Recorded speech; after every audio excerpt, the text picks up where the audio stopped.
Welcome to Bitter Reality Brewing. This is the top 10 tips, tricks, recommendations, hacks, whatever you want to call them. Don't forget, like, subscribe, keep sharing. It's huge. Currently, we're running about 30% of the people viewing are subscribers, which is awesome. If you hate the color red, just click on it. It'll go gray. You'll never see it again. It'll be hugely appreciated. Definitely thank you. Let's get right to this.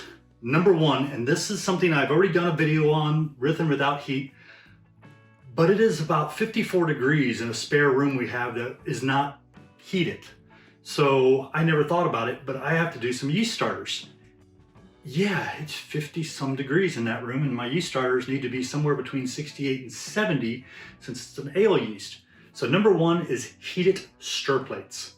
Yes, heated Stirplates. If you haven't seen my video on how to make them, if you don't have some, they're crazy cheap. I'll put a link up here. I'll make sure the link is also down in the description with, yes, affiliate links to Amazon so you can get whatever you need. But this is what they are, just so you can take a quick glance.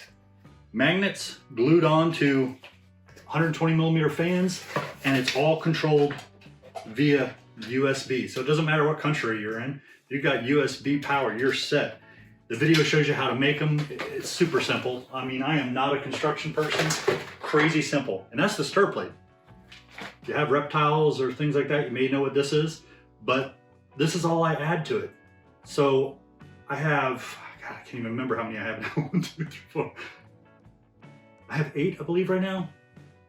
8, maybe 10 Stirplates going. But I have one out there right now that's doing some ale yeasts, and it's been running between 68 and 72, which is perfect for that yeast. But had I not had a way to heat it up, I would have had to bring it into my house. My wife can't stand those little stir bars. Ting, ting, ting, ting, ting, ting, ting on the glass. It drives her nuts. It drives me a little nuts, but I kind of becomes white noise.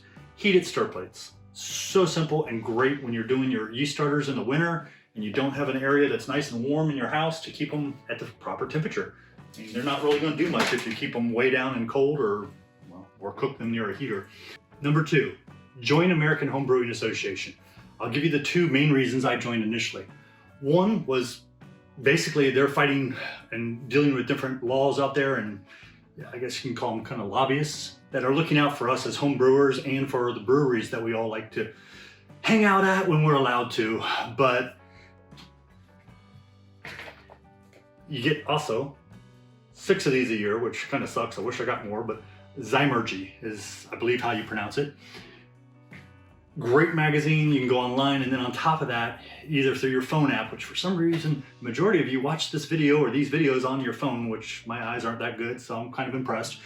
But you can go back 20 years worth of issues that you can look up different bits of information. There's just too many reasons why it's a benefit to join. It's about I think $43 a year now. My membership's getting ready to come up, so I gotta click on it and rock on and renew. But huge, tons of online seminars, national conventions. On top of that, they have competitions every year, which of course you can send in, and some things you even get discounts for things that are open to the public. Something to consider. I'll make sure there's a link in the description. And since we're on magazines, I'll just go straight into number 3. Number 3, online video training courses to build on your knowledge. And yes, I know YouTube is huge, and there are tons of great things out on YouTube, and I try to share everything either that I know or I've learned, or if I don't know and I decide to go down that rabbit hole and I do enough research, I try to share that knowledge. That way you don't have to spend all the time I spent in that rabbit hole.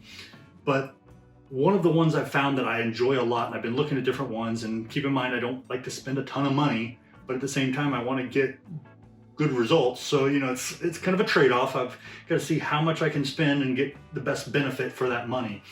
But one of the ones I found recently that I've really been enjoying a lot, and the training is done by professional brewers at a lot of the breweries you've heard of or know, that might even be in your neck of the woods, is Craft Beer and Brewing.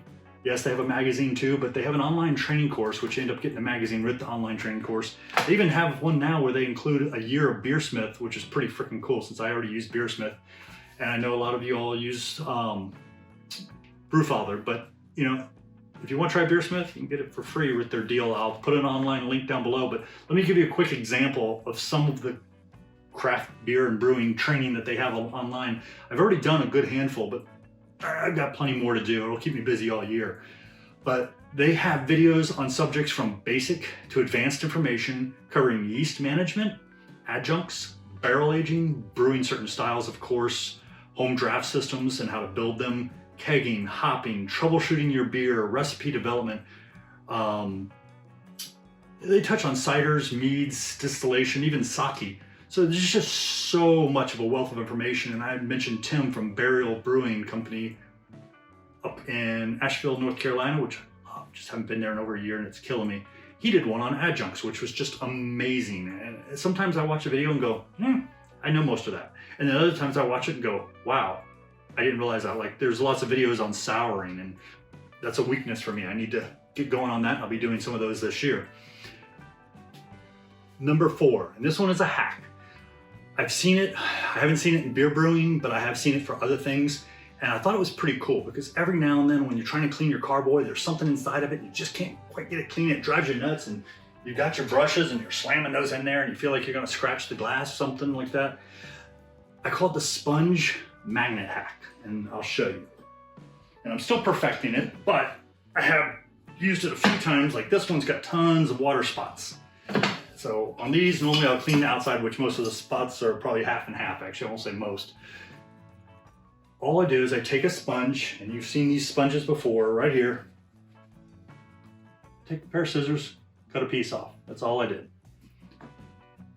I shove a magnet, and you've seen my magnets. I use lots of them for, well, my Stirplates and everything else. Just a little earth magnet. The bigger, thicker, the better. Usually they're stronger based on that. You take an earth magnet, you take a razor blade and put a little slice in between the green and the yellow. You shove the earth magnet in there, it will come out. So you have to get a little bit of string or sewing string and you sew it. Sew the hole shut. Now you can take that thing and you can, if I can do it, yep, caught it. And it takes a pretty powerful magnet, at least on one side, so I figure the heavier magnet should be on the outside. But now you get this thing going with some PBW or Star Sand and you've cleaned it, but you've got a troubled spot, you can just go back and forth. It's kind of dumb, but at the same time, I've tested it a few times and I've actually been able to get little spots and just clean them really well. And I was like, wow, that actually works pretty good. So your mileage may vary, but it's a pretty cool little hack. I like it and it works. It's just not perfect. But then again, using those scrub things are not perfect either, and soaking it in PBW goes only so far, soaking it with some Star Sand goes only so far, and I like things to be as clean as I can before I use them, or at least as close as I can get them to, sterile, even though it's only sanitizing it, but hey, and I'm not gonna stick these in my dishwasher and cook them. But now I get to fight to get that thing out. It's a little harder, because you gotta flip it upside down and slide it on out. But yeah, sponge with a magnet. I mean, super simple hack. It does work. It's not perfect, but then again, what is? Number 5, and I have a video on this, which will probably come out after this, but basically buy a pH meter. If you don't have a pH meter, buy one. The one I recommend, and it's not a sponsored thing, although I'll put a little link down there to Amazon, is the Dr. pH 100. I think it's called a pH 100V now. It runs about 30 bucks, and when it's over 30 bucks, they give you coupons to bring it back down close to 30 bucks. Looks like this, super reliable. It comes with some of the calibration packets that you need, which look like that. Comes with some spare magnets. Comes with some spare batteries. They look just like my magnets, but they're batteries. So you have a second set. The thing is waterproof. They don't recommend submerging it for any period of time, but if you do drop it, you can take it out and hopefully you'll be just fine. But great, very reliable.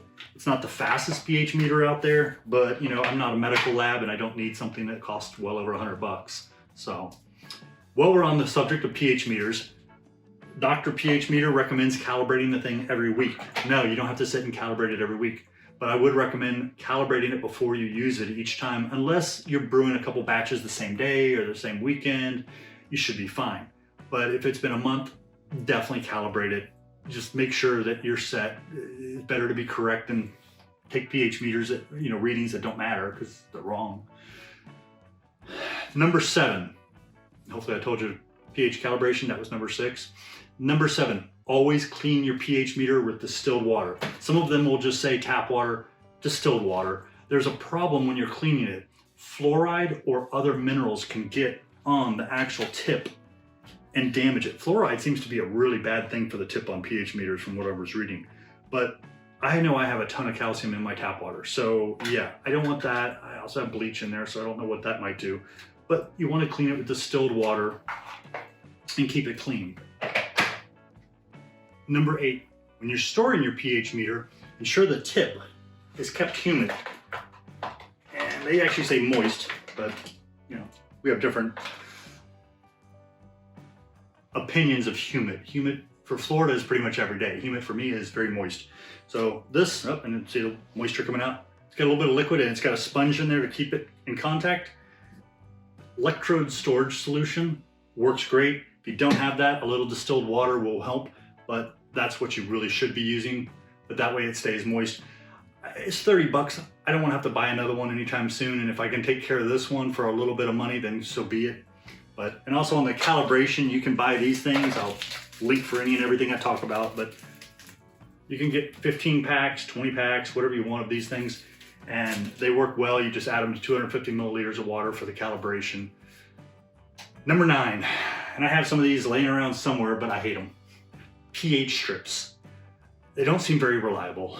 I've yet to find any pH strips that I feel are reliable. And even the ones who do okay seem to be very ballpark on the number. So if yours are reliable and you decide, hey, you know what, I like pH strips, I'm sticking to it. Cut them in half, boom, you just doubled your value. And you're sitting there going, that's dumb. And then you think about it and go, wait a minute. Yeah, that'll work. I can do that. That won't matter. Yeah, if you're buying small and you need them, just cut them in half. Boom, you've just doubled your pH strips. So, number 10.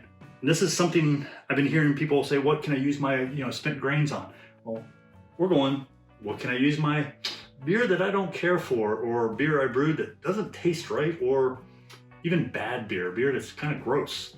Well, the gross one, I would limit on what you're going to use it for. But let me give you a few lists of the beer that you just don't quite like.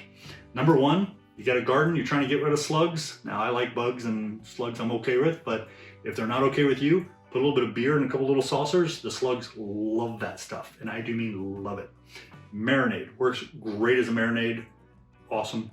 Cooking, you can use it as a deglazer. Basically, you splash a little bit in there, scrape up, boom, boom, boom, add it to your food. It's all good, especially a good brown ale with like a rich, dark, oh yeah, you know what I'm talking about. Fermenting veggies or even fruit. You've seen where I've done a few, or hopefully you've seen a couple of the videos where I've done the veggies and I'm pickling them or whatever. I used a red ale. It was actually from a local brewing company. It was just a little overly sweet to me.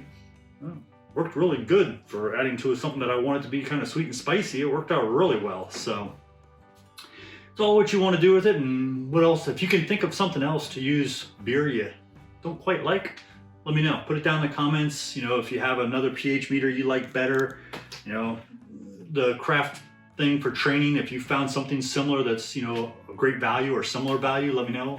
Plus you get a magazine with it too, which is always cool. I'm kind of old school. I like to be able to sit back and read things. Plus the fonts are reasonably large enough for me to read.